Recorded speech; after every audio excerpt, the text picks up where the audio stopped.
moment, your host, Sister Clara Luper. Come on, Jesus. Oh, Lord. Oh, Lord. Come around. Good morning, ladies and gentlemen, and a happy good morning to you wherever you are. This is a Clara Luper radio show, and this show is being brought to you by your independent Allstate agent, Marilyn Hildreth.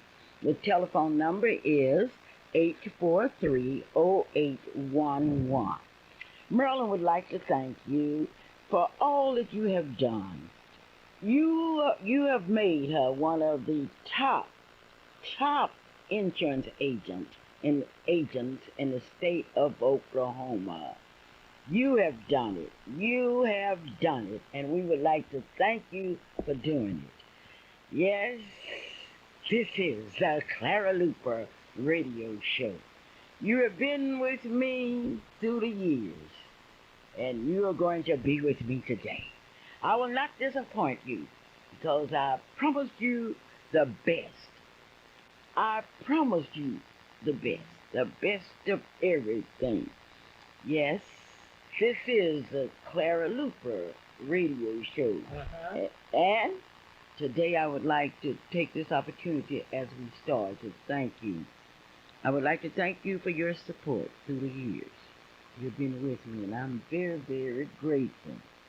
I'm very, very grateful to you for being with me through the years. You've been with me through the years. Oh, through the years we have been together, and I'm so grateful. We didn't expect it to happen, yet we knew that it would happen. That eventually Dr. Ernest L. Holloway Sr. would retire as president of Langston University. It came as a shock. It came as a surprise. But it came because time, as a way of taking care of things. Last week, Dr. Ernest L. Holloway told us that he was going to retire at the end of this school year. We remember quite well the year 1979, when Dr. Holloway took over a troubled university. We saw him walk over obstacles. Oh, we will be telling you a lot about him as this year rolled on. And now it's out. Dr. Holloway is going to retire. Clara Luper reporting. I told you I'll be telling you more about it, and Dr. Holloway will be my guest here on the Clara Luper radio show.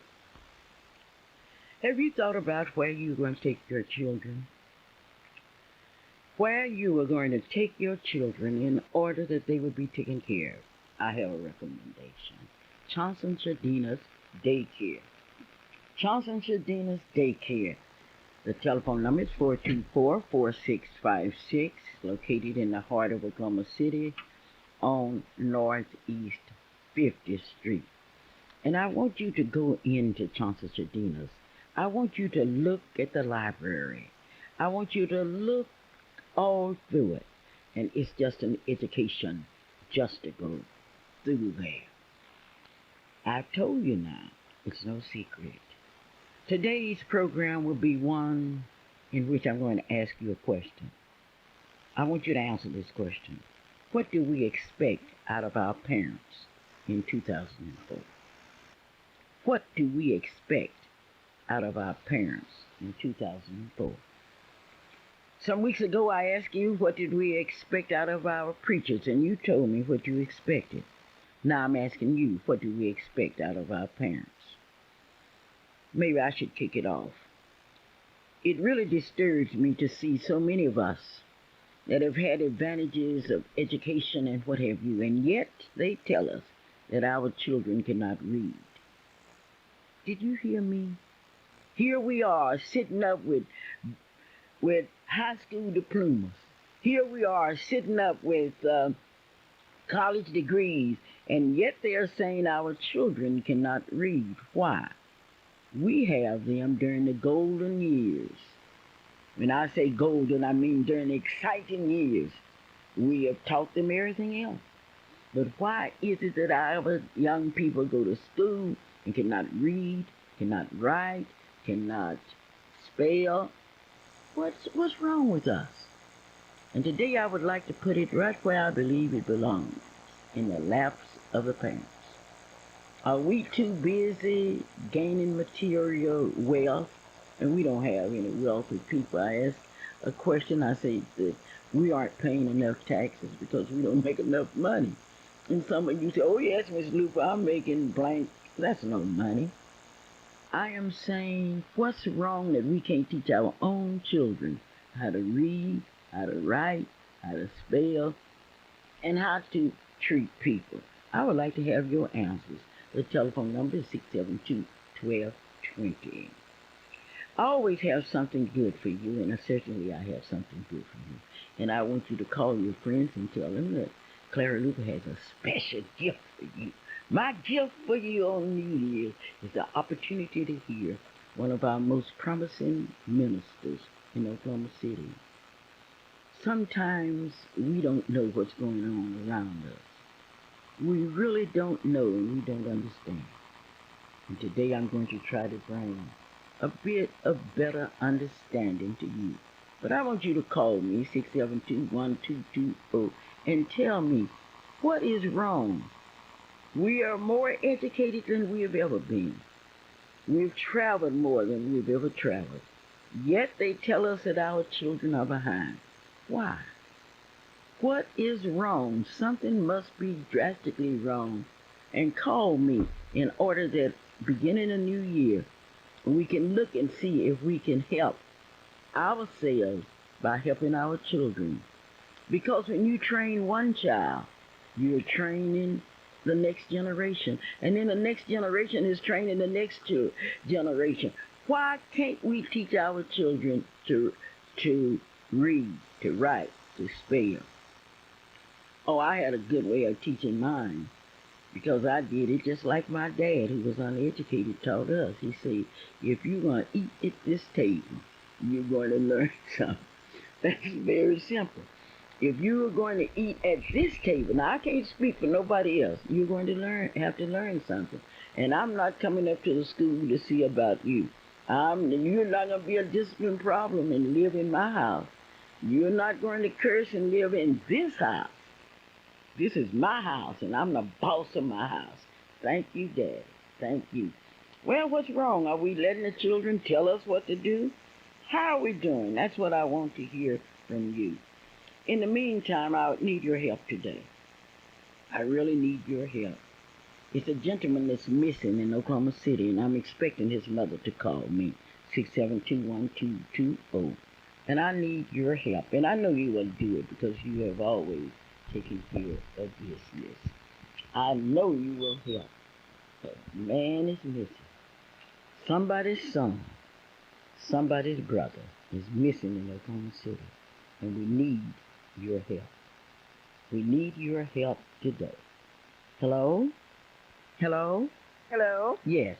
Good morning. Good morning, Mrs. Hunter. I haven't spoken to you this year. How in the world are you? Oh, I'm fine. I'm fine. And I'm listening to your program this morning. I've asked a question. And you asked a question, and, I think I got the best solution to that question. Okay. Because, I don't know why it's now, at this generation, that we are having such a problem with the children learning.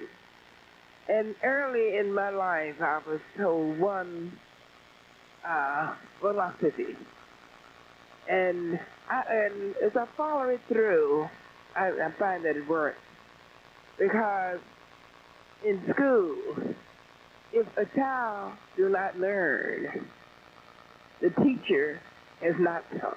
Wait a minute, Miss Hunter. Now, I want today, we aren't talking about teachers, we're talking about parents. Why is it that parents don't teach their kids before they get to school? Usually, Mrs. Luper, and I don't know any case where it was not. When a child leaves home, You can ask him his name, and he can tell you his name. You can ask him how old he is, and he can tell you how old he is. And you can ask him to count properly to 20, and he can count to 20. Now, in all of my experiences, children know this because I work with them in Sunday school. And you could ask them, and you know what? They know a lot of names of people that's on the radio and on TV. So when they leave school, home, go to school, those basic things they know. And they are to be taught, and things are to be added unto them. Well, and if we do not add something to them, then they're going to stay where they Well, let's are. go back to the responsibility of the parents. What do you feel is the responsibility of the parents toward children? I think the parents' responsibility is to get up every morning, see that that child is clean and dressed, see that that child goes to school, see that he is in school. And you take that child to school, and you leave that child to school for the teacher there to teach it. And then you go on out to your job, and you work on your job for 8 hours every day. So I think that is a parent's responsibility, to see that the child is at school. Okay, now... Because when I was coming up, Mrs. Okay, Luper, hurry up and tell me. when I was coming up, we didn't have that problem of children not learning, because the teacher saw to it that when you came to school, you came to learn. Well, what about now, Mrs. Hunter? I know that Mr. Cooper taught all of you to read. Those are the basic things that they taught us before we left home. That's right. That's what I'm talking about today. He didn't teach us how to read. What did he teach you? He taught us what is your name. He taught us how to count. He taught us our ABCs. He asked us our address. We didn't have that, and we had a telephone. We could even use the telephone. And usually the kids can. And they know all of these basic things when they leave to go to school. And when I pick up the paper and find out that they are failing in math and failing in science and reading, I'm wondering, what are we doing? What are the parents doing? I don't feel that it is parents' responsibility to teach the child the math, the reading, and the language arts. That is the job for the teacher. That's the job for the teacher, Mrs. Luper. Okay, then. Did you ever have anybody in your history class that walked out of your history class, let's say in Oklahoma history? Did you have anyone to come in your history class, walk out and didn't know something about Oklahoma? But see, I'm not talking about the teacher today. I'm talking about the parents. The parents are not supposed to teach. Okay, bye, lady. The kids. Bye, lady. Now, if the parents are going to teach them, then fine. Just have school at home. Bye, lady. Don't tell me goodbye, because this is my subject. Okay, why is it that the parents has to teach the kids? They want parents help.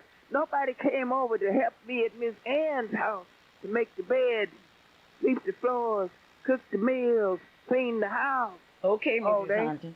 Then you're giving us your the opinion. teacher's responsibility to come and help the parent on his job? That's the parent is not supposed to teach the child all of these basics. That's why we have teachers. Okay, then. Thank you, Mrs. Hunter, and have a happy New Year. Okay. Hello? Hello? Hello. Yes. This is Deacon Palmer. Yes, Deacon Palmer. I disagree with Sister. It is the parent's job to teach kids. When you ask what is wrong, the parents children are having children. Parents don't have no education themselves because they didn't go to school before they start having babies. So they can't teach them that they don't know. They need to start getting them an education before they start having babies. Mr. Palmer, thank you so very kindly. Thank you. I've asked you, and certainly I'm going to give you the opportunity to speak your piece as what you think. Thank you for calling me. Yes. Hello? Do I have another call on? Hello? Hello, Miss Luper? Yes. Yes, my name is Miss Stevenson, and I work in the school with kids. Yes. And I believe parents' responsibility is also to help the kids at home. As a teacher, we send homework home. There's times kids come back and nobody even helps them with their homework. And I know as a teacher, the more you read, the better you read.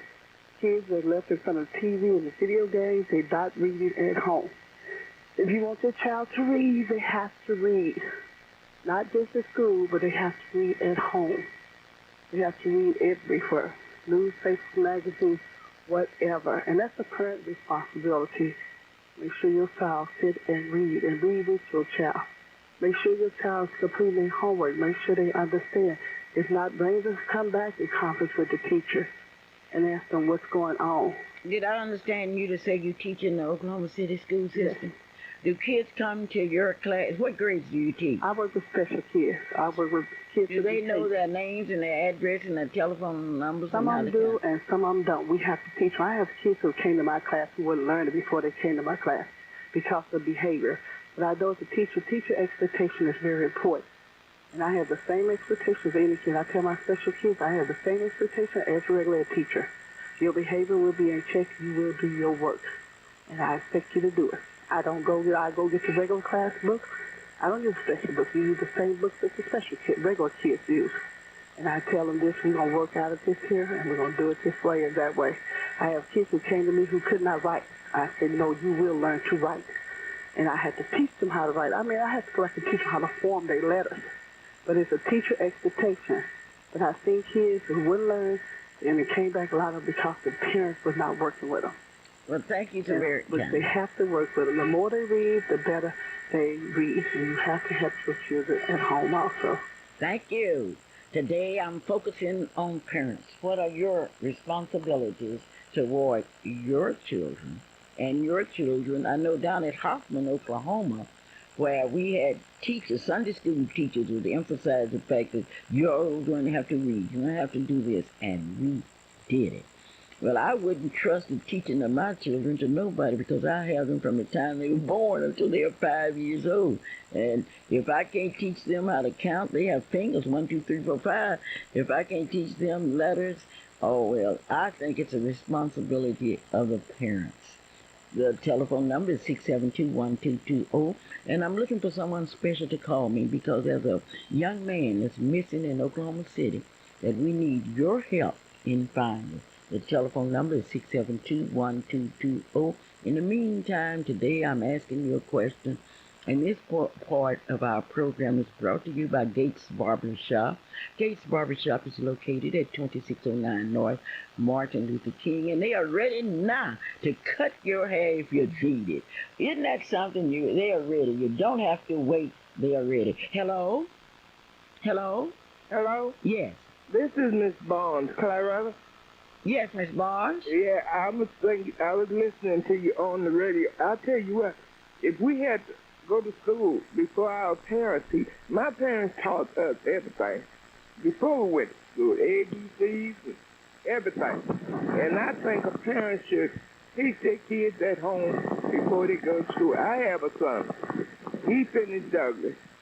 He was going to school, and Mr. Benefit teach him. And Mr. Benefit, I was on my job. I get my number from him to call me. He called me. He said, "What can I do with Marshall?" I said, "You have a fist?" He said, "Yes." I said, "Go upside his head with your fist." I said, "And if he doesn't say anything, you let me know." And that's the way I raise my kids. I don't think the teachers should teach the kids. They're supposed to come from home first. That's what my mother taught us. Learn at home before you go to school. Oh. And when you get in trouble at school, don't tell them to call me because you know I'm coming up there to that school. Oh. That's the way I was raised. Okay, well, thank you. Let the people speak about parental responsibility. My dad, uneducated, a big man, a handsome man. My dad said, if you're going to eat at this table, You're going to have to be obedient. You're going to have to learn. Give me your opinions. And I don't know. Hello? This is Clara, and I'm waiting on you. Hello? Hello? Hey, gentlemen. Yes. This is Coco Thomas. You're a fantastic reporter. This week, I'd like to talk to the youth about being honest. Honest people tell the truth and do not lie, cheat, or steal. Why should you be honest? To build a great reputation, to be at ease with yourself, and to gain trust from those around you, and also to avoid trouble. You can practice honesty when you do your homework instead of copying. Work for what you want instead of stealing, and tell the whole truth rather than altering it to make yourself look good. In closing, I want everyone to remember this quote by William Shakespeare. No legacy is so rich as honesty. And don't forget, the NAACP Youth Council meetings are every Monday night at 7 o'clock, and I hope to see you there. This is Coco Thomas, your fantastic reporter. Thank you, Coco.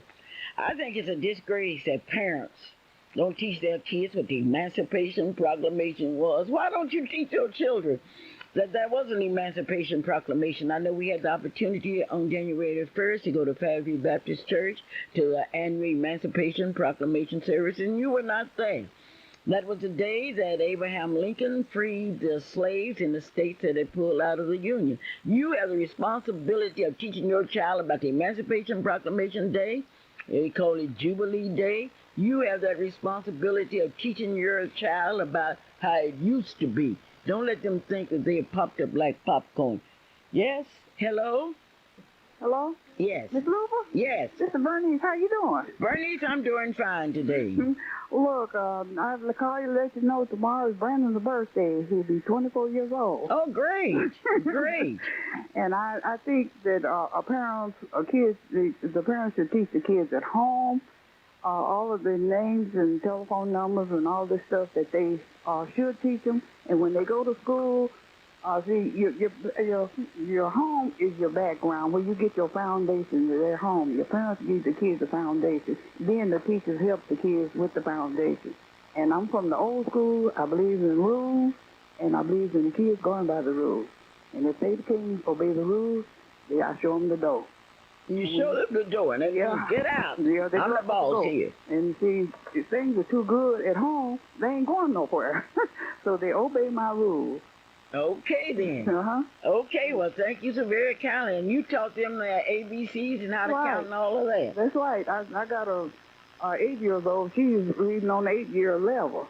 All right. Go on. Uh-huh. Well, I certainly agree with you. Uh-huh. Thank you so much, and tell Brandon he needs to contact me, okay? Okay, then. Uh-huh.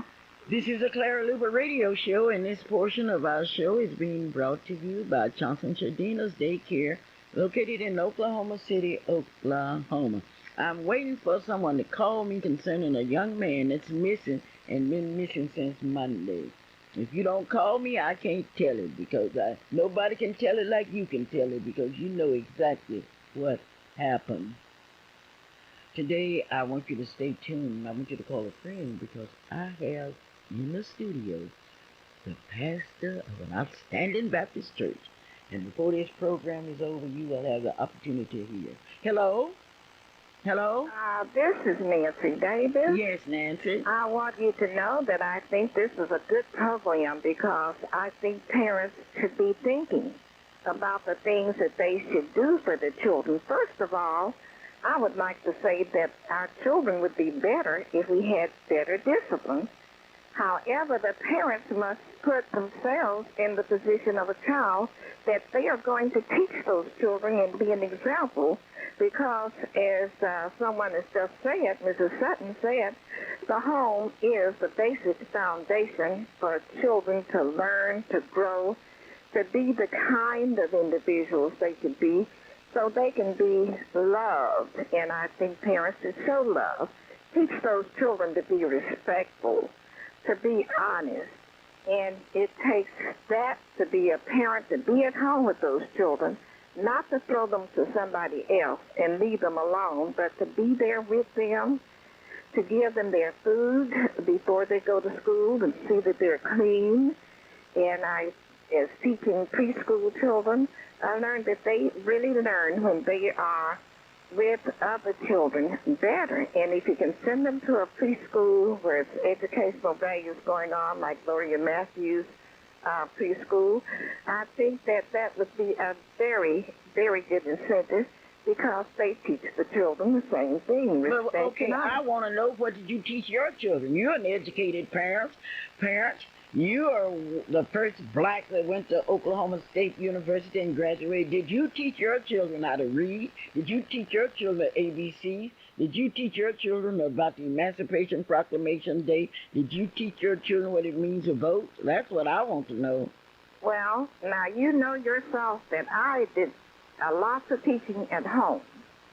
And then, too, taking those children to NAECP meeting and coming up through Clara Luper. No, and now I'm talking about what you did at home. At home, I taught them to read, to write, to spell, and we would spell as we would go to Sapulpa to visit my mother. We would look at the signs, and it wasn't just 1 hour of the day, but it was all through the day. I taught them to be still, to learn how to listen.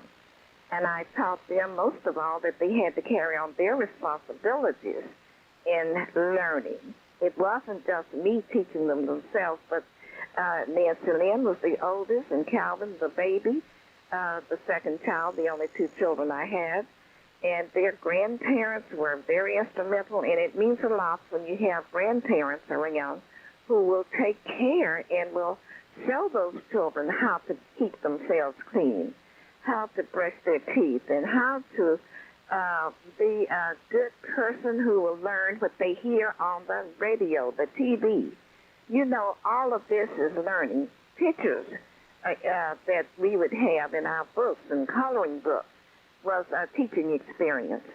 So this, to me, was very interesting. It was something that they enjoyed, and the kind of pictures that we had in the coloring book, that meant a lot to teach them. So parents, as my example, I taught them, too, to always pray and to remember that God is in charge. And I think that's one of the things that's been left out of our homes. We don't have a spiritual foundation as we used to have. When you were growing up, you could go to school and you had prayer. No, let's get back to the home now. Well, I'm just saying, they learned to the books of the Bible, and they also learned Bible verses, and they learned to sing as they were participating in the True Vine Baptist Church choir since they were 3 years old. They learned to sing songs about Jesus, and to love each other, and to obey their parents. In Sunday school, they had teachers who were really, really wonderful in teaching them honesty, respect, love for God, and love for mankind. Okay, let's get back to the subject now. Okay, parents. At home, they learned to read, write, they learned arithmetic, and they learned that even before going to school. They learned their address, their parents' name, grandparents' name, and this was a learning experience. Thank you, Miss Luper. Okay, well, thank you. This is a Clara Luper radio show, and this portion of the show is very important. It's brought to you by Miss Black Oklahoma.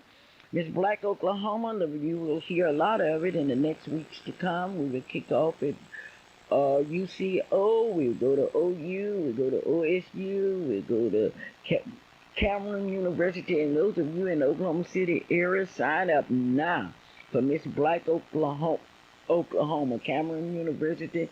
This will be the largest Miss Black Oklahoma pageant in the history of this state. Don't miss it. I have a call that's very important. Hello? Hello? Good morning, Sister Clara. Yes. This is Steve Aponte. I'm calling from El Reno, and I listen to your show as much as I can, and I wanted to call in about the subject of parents being the ultimate teachers and examples, and I absolutely agree with that, and I think that it was a mistake taking the authority of the parents away and giving it to the schools, because it's ultimately we're responsible for God, so is a parent responsible for the children.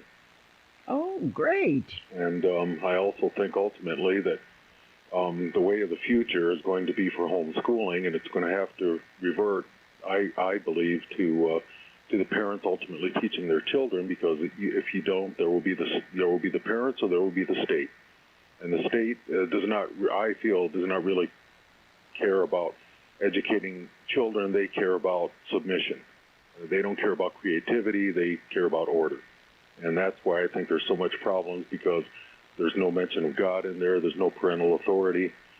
And as far as education and wisdom go, I mean, if God gives wisdom, then God will guide parents in all the wisdom they need in raising their children. And that I think that wisdom is more important than knowledge, because without wisdom you can't use knowledge. Did your parents teach you at home?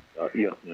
And what did they teach you? Well, they taught me biblical values, scriptural values, political values, our country, our people, our nation, the ugly truth, if you will, Sister Clara.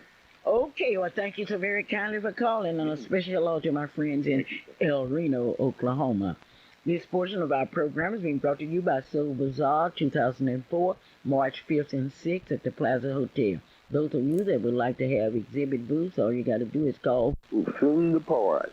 A fool and his money will soon part. Soon depart. That's words of wisdom. I want to ask you a question. You have a lot of successful young people. How did you teach your kids? Did you teach them at home? Systematically, in a uniform way, I taught them as much as possible. You taught them how to count? Yes. Oh, great, great. I know you're a happy man to have so many successful children. Very happy. Well, I want to say Happy New Year's to you, and thank you for all you've done. Thank you, too. Okay, I'm waiting on a lady to call me. He called me this morning and told me that her son was missing and had been missing since Monday. I want you to know that I want to do everything I can to help her, but I can't help her unless she calls you and tell you about it, because I couldn't tell it just like she could, because she knows. This is Clara Luper. Hello? Hello? Hello, Miss Luper. It's Tracy McDaniel. How you doing? Tracy, I'm doing real fine. I just heard my dad, and I appreciate those words of wisdom, too. Well, your dad is some man, I'm telling you. Yeah, he's something else. What did they teach you at home? Well, they taught us basic beginning values of discipline. That's half the battle, discipline. And then, to work on phonics, work on the recognizable nouns, your body parts, your furniture, things that you see it and do every day.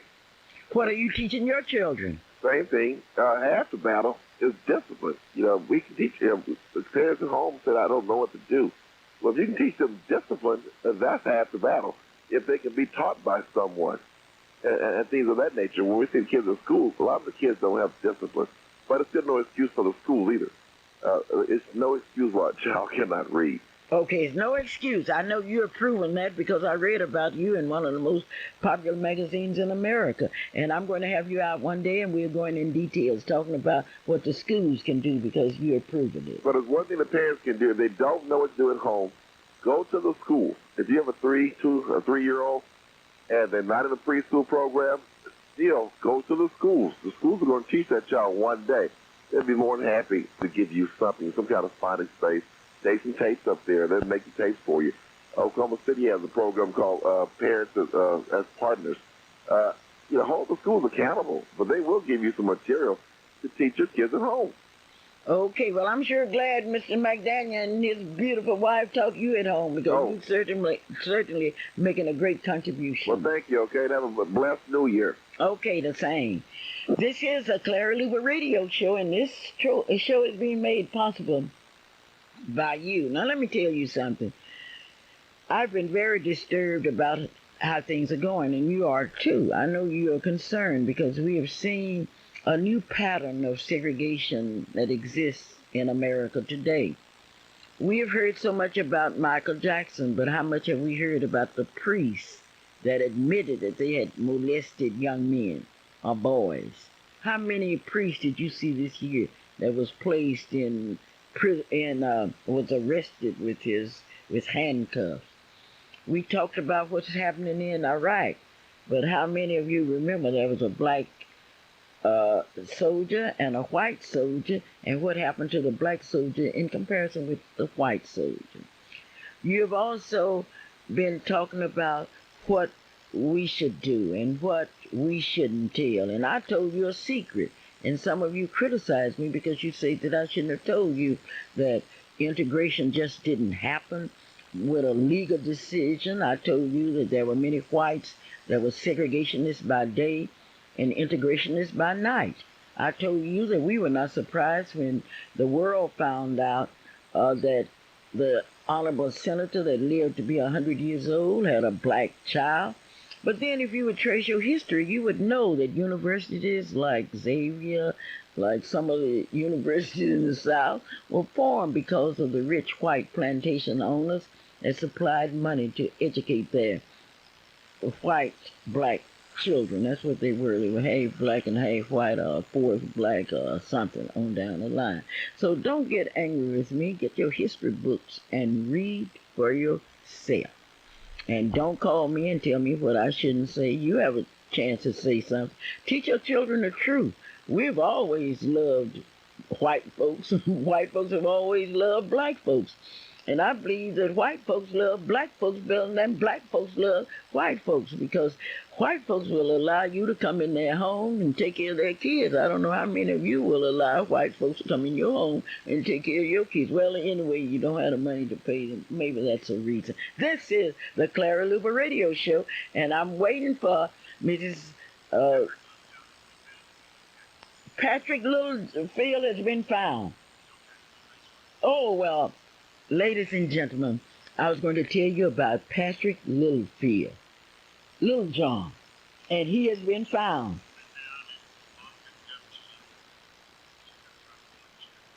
Oh, wonderful, wonderful, wonderful.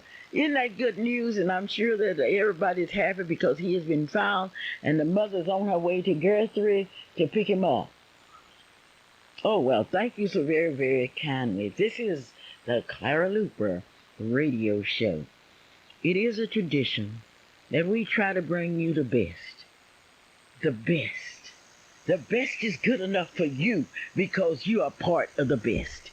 And I promise you that I'm going to give you the best. And speaking of the best, I have the best for you. Because I know you needed a message on this first Saturday in January.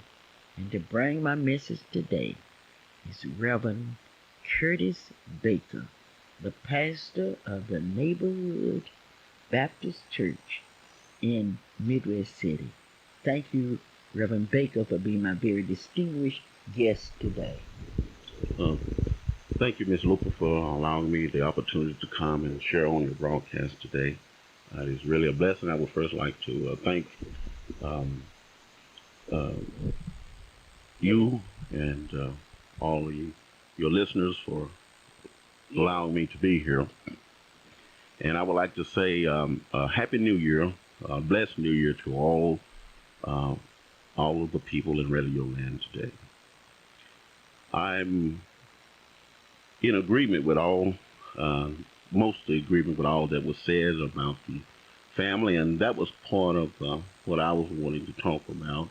The question was asked me if I had something to say at the beginning of the year to the people, what would I say? And I were wanting to deal with the family, and there was a statement made, an old saying that if a people or a man remember where he comes from, he can see where he needs to go. And I do believe that America has forgotten where she came from and has not understood where it is she needs to go. I believe that the American people need to realize that America was founded on the principles of Almighty God. America was established for people who were seeking religious freedom, the ability to serve and to worship God without oppression. And this is why America has become one of the greatest countries in the world. It's because God has blessed America. And my question, as I ask many times, can God bless America now? because I feel that America has forgotten where she came from and who brought her to where she is. A little over 200 years, America has become one of the most powerful, greatest nations in America. And I don't think it was because Americans were so smart or so powerful, but it was because God had his hand on America. And I believe that the American people need to realize in the year 2004 that America needs to turn back to God. And in John chapter 15, verse 13, Christ made a statement, Jesus made a statement that there is no greater act of love than for a man lay down his life for another. And I believe that in the standard of family life, we are going to have to start taking time out, as the callers and Miss Clara has stated. We're going to have to start taking time out, giving up our fast-paced living and being so busy that we have forgotten to help one another and to sacrifice some time for one another. I believe that the families need to start taking time with one another. We have been so busy after that almighty dollar. We've been so busy after the nice homes and the fine cars and all of the luxuries that America has made available to us. And not only have we forgotten about God, but we have forgotten about our families. I believe husbands and wives need to start spending quality time together. I believe I've heard that Oklahoma is one of the has the second highest divorce rate in the nation, and we are considered to be the Bible Belt. But I believe husbands and wives needs to forget about how much money they can make and begin to spend some quality time together, learn to talk with one another and to love one another, and to be able to just to allow the sharing of one's feelings with one another. I believe this is what needs to take place in 2004. I believe fathers needs to start spending time with their sons and with their daughters. And there's so much that's going on in our world, the drugs, the alcohol, all of the violence that's taking place in the world. And so many, that old cliche of saying, back in the old times, the dad went out looking to get a loaf of bread and he never came back. And I think there's a plague in the midst of American society where the man, the father, the husband has not taken on his responsibility of being head of the family. Fathers are desperately needed.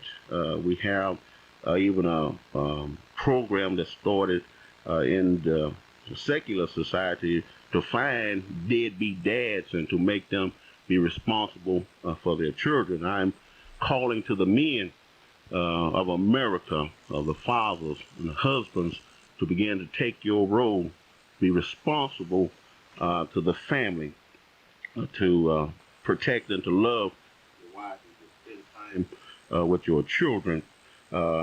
It was stated also on the program today, one of the callers called in and talked about what great part that grandparents can play in the family structure. And I come from a family where my grandfather played a great role in my life. My dad was busy working as sharecropper. He worked from sun up to sundown, but my grandfather spent a lot of time with me. He taught me most of all that I knew. He taught me how to work, how to build, how to fish, how to hunt, how to work on cars, and how to be carpenters. And those things were profitable me in my adult life. And grandparents can play a great part in the life of children. I do believe, as the caller stated about teaching discipline. And the family is the first structure of discipline. Children don't understand discipline unless parents have taught that, and that's a thing that's passed down from one generation to the next. Miss Luper also made a statement. She made mention about a thing that she had on one show what do we expect from our pastors? Pastors are responsible for the family of God. We are to help the family of God understand that we are to sacrifice our busy schedules to help one another and to encourage one another and to love one another. And so we are to help as a family, teach family skills, teach social skills. We need to help one another learn how to get along with one another in life. We are in a society where there are millions of people, and we're going to have to get along. So in 2004, it is my prayer and my desire that we learn how to help one another and to get along with one another. We have been put in a pot with people, and it's getting space is getting limited, and we're going to have to learn to get along. So pastors out there, I would encourage you to encourage your church family to be instructed as Christ told us, that by this shall all men know that we are his disciples, when we learn to love one another and spend time with one another. So America, sacrifice some time to help and to encourage one another and to love one another. And God will and can bless America when we turn back our values to God, because God is wanting to help us. We were founded on the principles of God's sacrifice, because Jesus gave the greatest gift of all. He was willing to give his life. And so we must be willing to give some time to our fellow man. For no greater gift can a man give than he love one another. My mom and dad taught me the golden rule: do unto others as you would they should do unto you. And that'll work, and it'll work every time. So I just would like to say again, in 2004, allow your heart to love someone else, and God will and truly can bless America. Thank you so very kindly, Reverend. I would like to know, where is your church located? It is located at 997 North Douglas Boulevard in Midwest City, the Neighborhood Missionary Baptist Church. Okay, the Neighborhood Missionary Baptist Church. And I notice you have been installed as a new pastor. Is that right? Yes, ma'am. I would like to wish you Godspeed, and may God continue to bless and keep you. And thank you for being my distinguished guest today. Thank you, Ms. Luper. I have in the audience a minister that's doing so much to bring about changes, but I've brought him over here. And I'm telling you, I brought him over here because I wanted to ask him a question. Reverend Burrs, I want to know, how did your parents teach you? Well, Miss Luper, they taught me to honor my father and mother. They taught me to be honest. They taught me to respect my elders. And most of all, they taught me not to steal. They taught me how to work to get earn my money earnestly. They taught me the old-fashioned way. And they taught me by not sparing the rod. That's the main thing that they taught me. Okay, did you pass that on to your children? Yes, ma'am. Did you teach your children how to read, how to count before they went to school? Yes, ma'am. Yes, ma'am. I definitely did. And you raise your children not by telling them things. You teach your children by examples. You live a life. The lifestyle that you live in front of your children is the lifestyle that your children will live when they become adults. That's the main thing, that I try to live a life the way that I would want them to live when they grow up. I know you have a young man here with you today. Who is he? His name is Elsie Hooks. Elsie Hooks. Elsie Hooks. He wants to shake your hand, Miss Luper. He here, so everybody in the penitentiary know you. That's really a great. That's really a. He just got out of the penitentiary for doing 7 life sentences, and he has been paroled, and so he's here this morning. So he's going to be with us. He's a very distinguished young man, and he's going to share some things. He is very distinguished. Yeah. You mean tell me he's been on 2 life sentences? I had 7 life sentences, in fact, and those sentences have to be served consecutively to 3 30-year sentences. Okay, where are you from? I'm originally from Los Angeles. You're from Los Angeles, and how did your parents raise you? I was raised in a wonderful setting with everything in place, physically, financially, spiritually, And I decided as an adult to do things that were completely contrary to how I was raised. And subsequently, I ended up selling drugs and getting involved in that madness. And I came to Oklahoma with that stuff, and that, of course, ensued to my imprisonment. Okay, you went to prison for life sentence for selling drugs? Oh, yes. I had 7... For selling drugs? Oh, yes. Selling drugs. You know, of course, I wasn't selling just a little bit. I was selling more than I should have, which is a lot. But I was from another state, and they were mad at me, and rightly so. And that is what happened. It's probably more than I should have gotten, but that's just how it is. I don't understand. Because here you came from a good home, you were trained, and all at once you got off on a different track. Oh, sure. You know, there's a scripture in the Bible that talks about the love of money is the root of all evil. And in spite of how you're trained or reared, if you don't understand the significance of that scripture, your whole life can be ruined and everything you gain can be tossed aside. And that was the thing with me. How many years did you serve in prison? I stayed in prison 11 years, and I was in county jail, about 5 or 6 months, so 11 and a half years. The last time I was on the streets prior to December the 24th just passed was July the 8th, 1992. And you went off on the wrong track, you saying? Oh, ain't no doubt about it. Completely wrong. Well, how did you get back on the right track? Are you on the right track now? I'm on the right track, been on the right track, gonna stay on the right track. How did you get back? You know, one of the things that I talk about in my Speak Out program... No, I'm not talking your Speak Out. I just know how you got back. It's what I did, is that I decided that I was there because of what I did. Sure. And what I did was I reverberated back to what I had learned at home. And as far as the teachings my mother and grandmother had poured into my lives. And my mission was that I came to prison to leave. So everything I did was to that end. I followed the rules, I worked the programs, and I got involved in church here and there. But it was really a transition. You don't come back instantaneously. You don't get away instantaneously. So it was a road that I had to travel that was rough at times, but ultimately it got me to the place where I could see my way out. How did you meet Reverend Burris? I was down in Lexington, and he would come through all the time, right? And guys, if we talk about Reverend Burris, and I see he was dressed real sharp. You know, that's my kind of guy. You know, I like... And he didn't sell drugs, he was dressed real sharp. Oh, yeah, right. That's my kind of guy. The clothes attracted me, really, because he just really dressed nice, and I always loved clothes. And he would come down, I'd sit in the back of the service and watch him a little bit. And I'd been in the streets, and you're in the streets a long time. You can see somebody who's shaking and flicking. So I watched him for a while, and then sometimes he'd talk to me a little bit. And I said, yeah, okay, you know.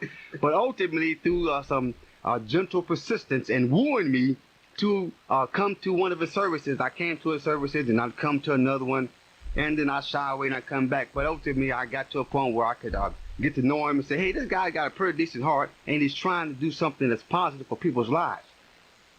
Okay, now you're out of prison. I'm out. When are you going back? I don't plan on going back unless I'm going back with a Bible in my hand telling folks there's hope for you. What did your parents say when they found out you were out? Well, my mother died, unfortunately, in March, and my father died prior to my birth. My grandmother and my family in California, and of course I have some family here, my kids were simply ecstatic. You have kids? Oh, yes. How many kids do you have? Well, let's see. Let's start counting. No, well, I'm not going to count your No, kids. I'm going to count them. I'm not going to count them. Okay. You're in prison now. You've been there for 11 years. Well, let's see. I have one girl. We have 4 kids, right? And then I have a son by another girl. So let's say 5. You have 5 kids? Yeah, roughly. Oh, okay, roughly. I got one I'm checking on still, though, Steve. I'm from Hoffman, Oklahoma, and you have to be very direct with me. Yes, now, ma'am. You got 5 kids. All right. And here you're sitting up in prison. Oh, that's right. What did you tell your kids? I told them the truth, that I'd made a lot of poor choices and that it affected them, I know, in a bad way. In fact, they were real young when I went to prison. And right now, my son has been affected in such a way that we're dealing with him. And, of course, my daughter, she kind of looks at me sideways like, you know, you shouldn't have been selling drugs. But I told them the absolute truth, and I didn't lie anything about, well, why I was here or what I didn't do or what I did do.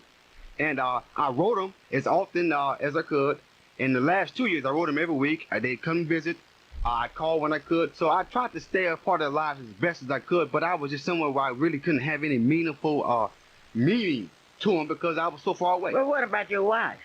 Well, I went to prison with all that time, and it just seemed to me that wasn't going to work. You lost your wife, right? Well, I divorced her before she could divorce me, I guess. You divorced your wife in prison? Yes, ma'am. And it was something that we decided to do that was the fair thing to do, but I initiated it simply because I had so much time to do. It was no way I was going to. I couldn't even see past getting out of OSP, let alone trying to be married. So keeping my sanity and trying to work towards getting out, I thought that'd be the best thing to do, and I think it was, because I didn't have to deal with the emotional aspects of wondering where my wife is at, what's going on, is she gonna come down to see me next month, etc. This is a Clara Luper radio show, and I need your help. I thank God that they have found Patrick Little John. So I'm very proud of that. I need your help. I need you to tell people about the Soul Bazaar and this black and what have you. But I have a young man here who has delivered a sermon today that was just beautiful. Man. And I'm very grateful. I have Reverend Burris here. I had to pull him in because I wanted him to tell how he raised his children. And I have a young man here say he was spiritually, as a child, he was raised all right, but then he quoted the love of money was the root of all evil. And I want to ask him a personal question. What did you do with all that money you made? You know what you do with it? You spend it. What the police don't get, what you don't pay. You spend it on what? You buy cars, clothes. Oh, you have jewelry. cars now. How many cars? I don't have nothing now. The police, what the police didn't get, you lost along the way, or you mean to tell me you in drug business, making all the money, and you don't have nothing? Don't have a quarter, but what I got my health and my strength and my mind. No, I'm not talking about health and strength. I'm talking about dollars. You done made all the money. Hey, it's gone. It's been gone. Well, how could it be gone and you made big money? Well, you know, one of the things I've discovered is this shit. When you make illegal money, it don't last. It goes as fast as it comes. That's right. Really? Yes, ma'am. That's right. The man told me our words of wisdom today, a fool and his money still bought. Oh, that's me. That was me. Right. That was you were a fool. Ain't no question about it. Undoubtedly. Yes, man. But tell the people you were a fool. I was a fool. For selling drugs. For selling drugs and doing all that madness. But I'm not a fool today. Okay. Ms. Luper, there's a scripture said, Father said, train up a child in the way he should go, and when he's old, he will not depart. That's what we ought to do as parents. This is a Clara Luper radio show, and today I've given you a glimpse of what we are headed for. There are many of you young people out there in radio land that have been taught, you've been trained, you've been preached to, and there you are. But wherever you are, remember one thing. My grandmother could hardly read and write, but every morning she would make us hold up our hands, and we would have to repeat, with these black hands, I will not steal anything from anybody. With these black hands, I will not hurt anybody. But let me tell you before I close, I would like to congratulate Betty and Willie Wedgeworth, who celebrated 50 years of marriage, and it was a celebration. I'm going to tell you about it next week. I'm not going to tell you about it today because I don't want to spoil what I'm doing. But when I tell you about that celebration, you're going to say, oh, Clara.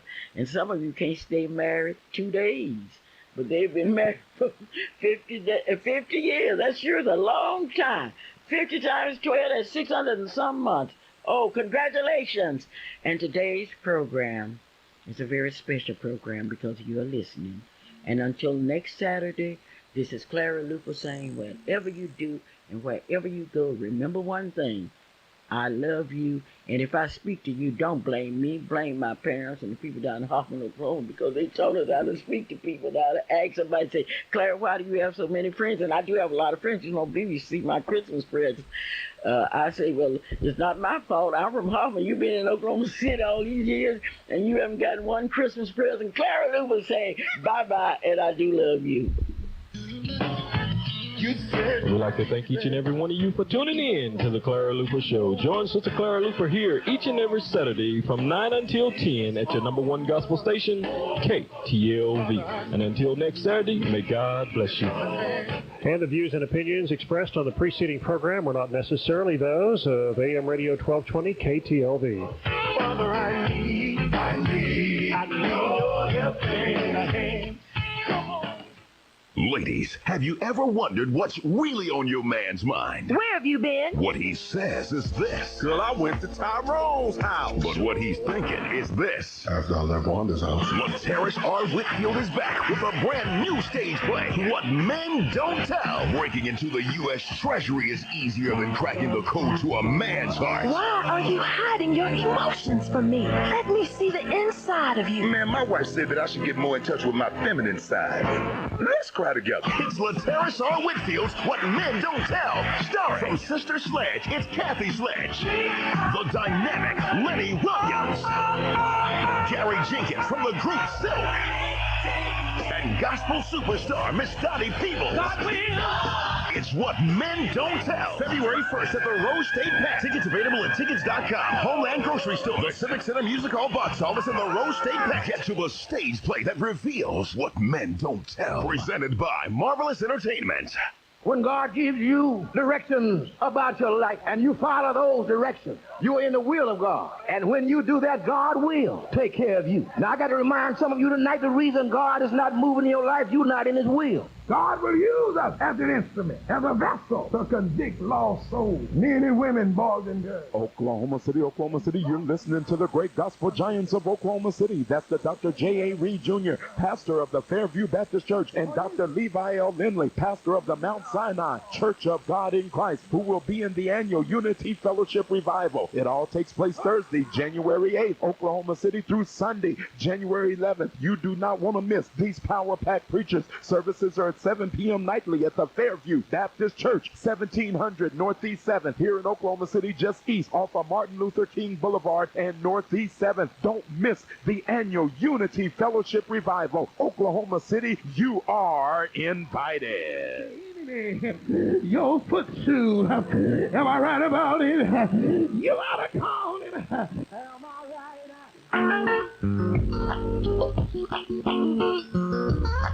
Are you being overly charged for senior care or unhappy with your current provider? Well, we have some good news for you. Affordable Senior Care offers bonded and insured sitters, companions, light housekeeping, maid service, 24-hourly flat rates, hourly rates, and more. Just call 790-0816. That's 790-0816 from 9 to 5. Just remember, there's no place like home. Located at 2136 South Robinson, Moore, Oklahoma. Once again, Affordable Senior Rates offers sitters, companions. Just call 790-0816. That's 790-0816. And again, remember, there's no place like home. Never take our eyes off you.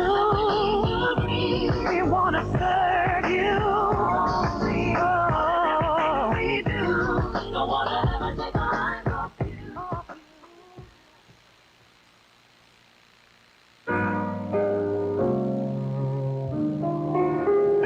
Are you a procrastinator or waiter? Well, don't wait too long. Take advantage of the nationwide dental, vision, prescription, and chiropractic plan that